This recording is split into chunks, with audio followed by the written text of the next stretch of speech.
Masih bersama Fakta 62. Kasus kematian Prada Luki, prajurit muda TNI yang tewas diduga dianiaya senior terus bergulir. Sebelumnya, ibu dan ayah korban yang juga berdinas sebagai anggota TNI meyakini terdapat hal janggal dalam kematian putranya.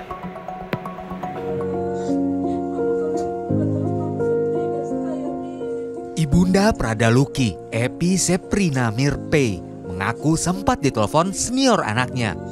Kabar itu masuk ketika sang anak, Prada Luki, masih koma di rumah sakit setelah diduga dianiaya seniornya. Epi mengaku sudah mempunyai firasat bahwa anaknya dianiaya seniornya hingga berujung tewas pada Rabu 6 Agustus 2025. Firasat itu memang sudah terasa. Anaknya juga pernah bercerita mengenai penyiksaan yang dilakukan sejumlah seniornya di barak. Terlebih sangat sulit berkomunikasi dengan Prada Luki sebab handphone dipegang oleh senior korban. Rindu begitu memuncak namun usaha berkomunikasi sangat sulit dilakukan. Firasat lain juga seolah datang saat sang anak hadir beberapa kali dalam mimpinya.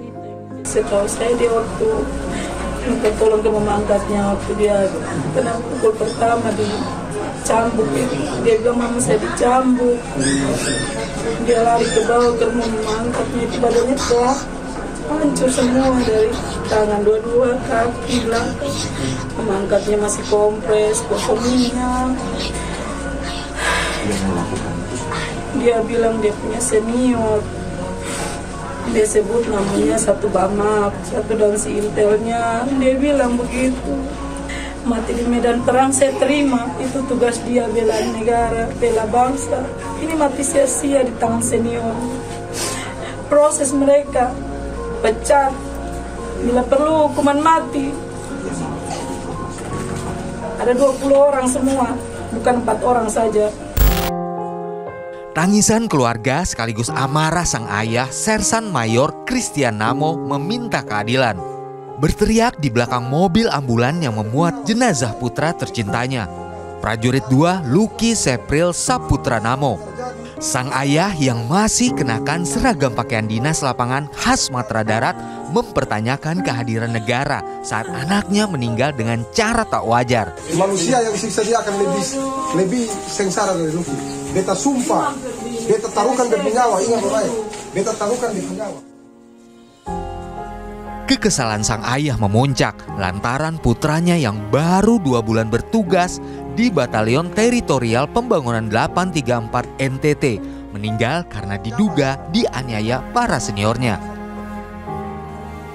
Kekecewaan sang ayah juga memuncak lantaran keinginan untuk mengotopsi jenazah anaknya di Rumah Sakit Wira Sakti Kupang dan Rumah Sakit Bayangkara Kupang tak bisa terwujud. Saya pertaruhkan demi nyawa keluarga saya. Siapapun itu pendana yang berani untuk kebenaran keadilan berani sentuh saya. Nyawa saya taruhan kok. Saya mati dulu baru masalah ini selesai. Selama saya hidup saya kejar terus. Demi keadilan saya mengurus keadilan dan kebenaran, saya tentara.